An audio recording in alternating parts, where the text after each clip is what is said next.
Aaron Slater, Illustrator.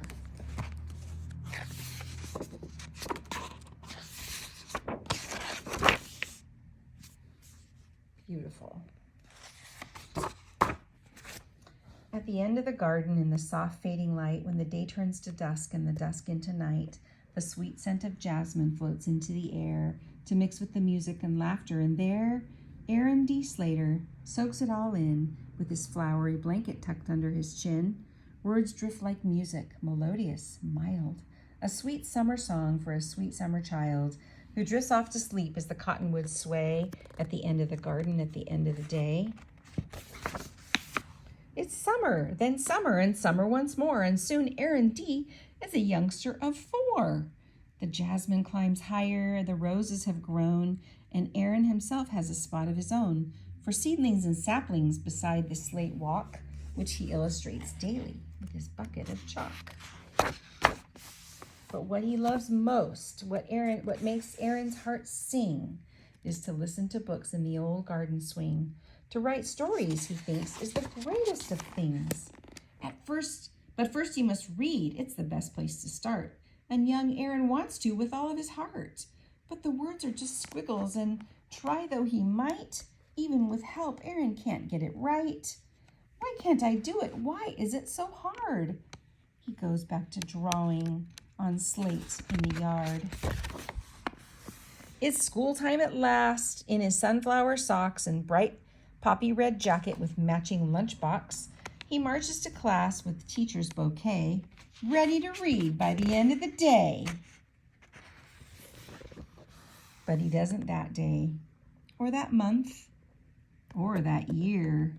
And though he makes progress, it's painfully clear he'll never quite get it like all of his friends. Since he'll never stand out, he decides to blend in. And so here he is at the start of grade 2 in his simple white t-shirt and matching white shoes. He tries to keep up, to blend in and to hide the tangle of feelings he carries inside.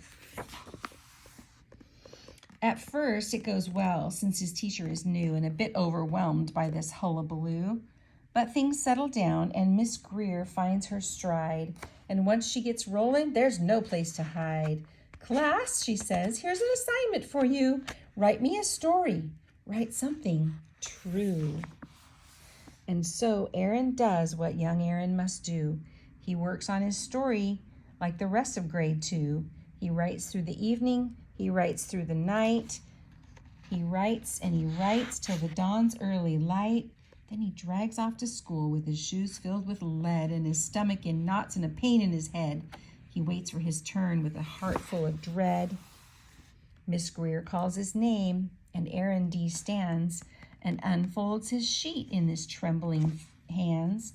And he reads, well, he tries, but it's so hard to start with 33 eyes peering into his heart. And so he stares at his shoes and his sunflower socks, and then he closes his eyes, and when young Aaron talks, once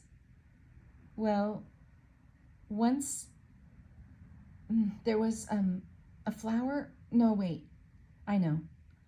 Once there was a magical flower which gave all who held it extraordinary power.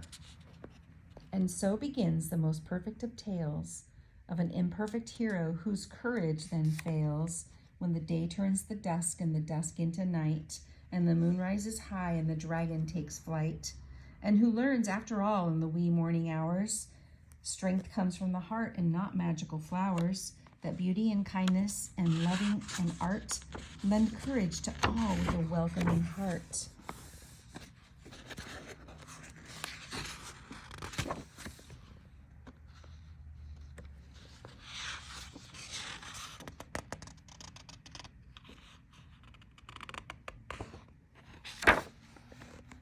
And when the quest ends and the sweet flower dies, the student all gasp, and Miss Lila Greer cries.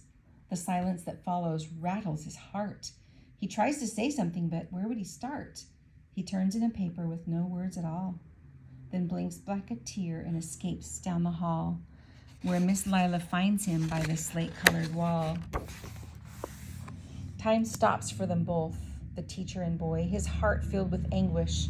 And hers fills with joy at the soul of this artist, courageous and true. And she smiles and whispers, "Aaron, thank you." When she leaves, Aaron stands there a very long while. Then slowly, so slowly, he begins to smile. And he feels like he does with those books in the swing, as a new hope inside starts to make his heart sing. He knows he can do the great things in a way that's his own, in a way that's just his. He can stand out and show the world who he really is. Like the mightiest flames that banish the dark, hope grows from the soul of one little spark. His art makes the difference. His art leads the way and helps him discover what he wants to say. And his reading gets better. Of course, it's still tough, but each day that they work is a little less rough. Like all imperfect heroes at the start of a quest, he must do what he can and hope for the best. Now in the hallway, a new garden grows with jasmine and poppies, a rambling rose, books, art, and music, a dragon or two who soar through a sky of delphinium blue. The art tells a story, melodious, mild, furious, fragrant, wonderful, wild.